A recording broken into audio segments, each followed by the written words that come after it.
Bonjour, bienvenue à une petite formation WordPress pour ma copine Dominique Desfavreaux qui voulait savoir comment faire un bouton stylisé avec WordPress. Donc, comme vous pouvez voir ici, c'est le beau petit bouton qu'on a ici.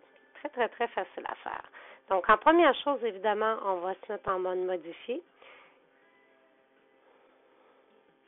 Et pendant ce temps-là, je vais m'ouvrir une nouvelle fenêtre. Pourquoi une nouvelle fenêtre? Bien, ça me permet de travailler tout simplement plus rapidement. Donc, souvent, quand je fais des sites web, j'ai 2 à 3 fenêtres ouvertes pour le même site. Je vais venir rechercher ici mon panneau d'administration complet. Donc, en cliquant sur en WordPress, tout le panneau va apparaître. Petite chose avant de commencer la formation, petit conseil. Voyez ici, j'ai un site qui est sécurisé donc en HTTPS. Pourquoi HTTPS? Et de un, c'est un commerce en ligne, donc c'est important que nos transactions soient sécurisées. Deuxièmement, eh bien, vous allez tout simplement vous retrouver en bas de vos compétiteurs qui utilisent HTTPS sur Internet. Donc, si quelqu'un fait une recherche qui est en rapport avec votre domaine, tous les sites qui sont sécurisés en HTTPS vont sortir avant les HTTP. Pourquoi? Parce que Google considère qu'on doit naviguer en sécurité. Et même, c'est rendu que la navigation incognito commence à ne pas fonctionner. Donc, dans l'avenir, tous les sites qui ne seront pas HTTPS vont extrêmement déranquer. Donc, je vous conseille, oui, d'installer une clé, ce qu'on appelle une clé SSL, qui vous donne une navigation en sécurité. Comment faire ça? Appelez tout simplement votre hébergeur. Et habituellement, ça s'installe tout simplement dans l'hébergement, avec l'hébergeur, et on change notre fichier qui s'appelle HTAccess. Même si je vous explique tout ça, c'est un peu du jargon informatique, mais bon, ça vous explique un peu comment on fonctionne et on va changer le lien du site de base dans le serveur et on force à ce moment-là le HTTPS. Donc, ici, nous avons un site en HTTPS avec WordPress. Donc, si on veut faire ma formation, maintenant, je reviens au bouton. Là, je suis en mode édition. J'utilise ici le Fusion Builder, qui est la nouvelle façon de faire de WordPress, qui facilite aussi la création de boutons, quoi que ce soit pour les clients. Je ne peux pas dire qu'on peut tout faire, par expérience pour l'avoir utilisé depuis 1 an. Par contre, ça facilite beaucoup l'édition. Donc, c'est une belle façon de faire. Je vais venir chercher mon dernier texte, celui qui a le bouton, qui est le dernier paragraphe. Et voyez ici, c'est mon étiquetage nutritionnel, donc le beau petit bouton orange qu'on a vu. Si je me mets en code, vous allez voir comment j'appelle le style. C'est tout simplement un lien dont j'ajoute la classe ici qui est BTDoc. Aussi que je vais chercher cette classe, bien, je la crée dans l'option du terme, qu'on va avoir une option Custom CSS que je vais vous montrer. Si je vous fais l'exercice, tout simplement, donc je dis, moi, je veux rajouter un lien, donc je vais rajouter un lien test. Je vais sélectionner. Quand on fait des tests, on rajoute tout simplement un dièse pour faire nos tests, donc ça mène nulle part. Et je rentre, donc là, j'ai un lien test. Si je vais voir les textes, vous voyez ici, il me crée mon H-référence, tout le kit, tout ce que j'ai à faire maintenant ici pour avoir mon style orange, bien, je vais rajouter la classe sur mon bouton. C'est important de tout copier avec aussi les braquettes, je voudrais les guillemets français, anglais, excusez, les guillemets anglais qui sont deux. Si vous ne copiez pas ça, ça ne marchera tout simplement pas. Donc, c'est la classe et c'est mon lien, ou c'est que quand je clique, où est-ce que je m'en vais. Et le target, ça veut dire je vais le mettre sur la même fenêtre. Si je mets target new, ça va ouvrir tout simplement une nouvelle fenêtre. Donc, je peux sauvegarder. Et après ça, évidemment, il faut mettre à jour, qui est ici.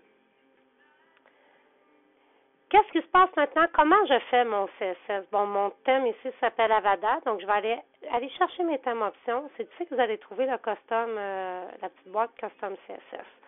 Ne pas oublier que ça fonctionne par langage. Donc, ce que vous faites en français, ça doit être fait en anglais. Vous voyez ici, j'ai une option qui s'appelle Custom CSS, que je vais cliquer dessus. Et vous allez voir dans mes styles, j'ai un style qui s'appelle BTDoc. Ici. Donc, j'ai un BTDoc et BTDoc Hover. C'est quoi le Hover? Ça veut dire quand je passe dessus, quand je ouvre sur le lien, qu'est-ce qui va arriver? Donc, si je vous explique un peu le style, comment fonctionne, couleur, c'est la couleur du... je vais vous montrer ici, ça va aller mieux. c'est la couleur tout simplement de la fonte qui est dans le bouton. Le WebKit Border Radius, le Mousse Border Radius et le Border Radius, tout simplement, c'est pour avoir les coins arrondis qu'on a ici. Après ça, nous avons Display Inline Block. Ben, c'est comment tout son s'aligne. Moi, je le garde en Inline Block qui va avec le reste de mon style. Background FF, donc c'est mon fond orange, le fond que vous voyez ici. Le padding, c'est quoi le padding? Bien ici, le padding, c'est comment je vais mettre d'espace entre la fonte qui est ici et la bordure. Donc là, j'ai un padding autour. Plus le padding est grand, plus le bouton est gros. Donc, il y a plus d'espace entre la fonte et le bouton. Ma fonte est à 16 points. Après ça, ici, c'est quoi ici? Les transitions, c'est le petit effet que vous voyez quand je passe dessus. Puis les marges autour du bouton. Donc, plus vous avez une marge, et quand vous mettez un texte, automatiquement, il va mettre une petite marge pour que ça soit plus joli. Comment que ça fonctionne? Vous voyez ici, ben, en fait, c'est top, ou en haut, right, droite, bottom, bas, gauche, left. Fait que quand vous voyez les quatre comme ça en ligne, ça veut dire qu'en haut, j'ai 10 pixels, à droite, j'ai 0 pixels, en bas, j'ai un 20 pixels, et à gauche, j'ai 0 pixels. Ici, on a le Hoover. Donc, qu'est-ce qui arrive le Hoover? En fait, c'est le background qui change. Donc, je garde ma fonte en blanc. J'aurais pu mettre une fonte noire si j'aurais voulu. Le background change, mais le reste demeure. Donc, ici, je vais la copier parce que je vais vous le donner dans le poste. Donc, je vais aller copier mon style complet. Un coup que j'ai fait mon style, tout ce que j'ai à faire, évidemment, c'est de sauvegarder mes changements et après de changer ma langue pour appliquer le même style du côté anglophone si vous avez deux langues. Et ici, il faut évidemment venir l'appliquer sur le bouton. Donc, pour qu'il apparaisse ici, on clique modifier page et je vais vous faire une petit rappel comment j'ai fait pour l'appliquer sur mon lien. Je vais aller chercher tout simplement mon texte où contient le lien, mon lien ici. Donc, je vais me créer un nouveau lien qui s'appelle test. Je vais y mettre un dièse pour lui dire, hey, regardez, j'ai un lien ici. Oui, il faut le faire en code. J'imagine que vous pouvez peut-être le modifier, mais moi, j'ai l'habitude. Attendez un instant.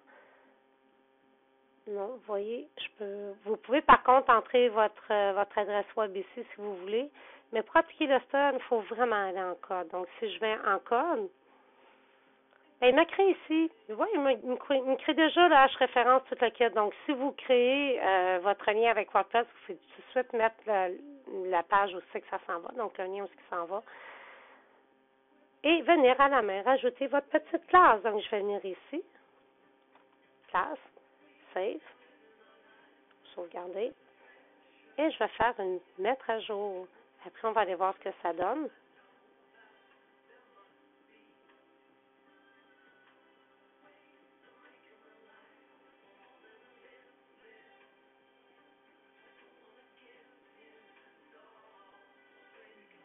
Et voilà, donc évidemment, j'ai mon petit bouton dont j'ai appliqué le lien qui mène nulle part si je clique dessus parce que c'est juste un dièse.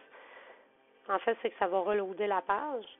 Donc là, je vais venir l'éliminer parce que c'est un test. On s'entend qu'on ne veut pas voir ça en ligne. Le best, c'est de travailler sur un site de développement, évidemment, que j'ai aussi quand je travaille sur ce client-là. J'ai une copie de site de développement dans mes serveurs, ce qui me permet de faire mes tests. Là, j'ai enlevé ce que j'ai fait, donc on revient à mon petit bouton. Donc, j'espère qu'avec ça, vous allez pouvoir vous amuser et faire les styles à volonté.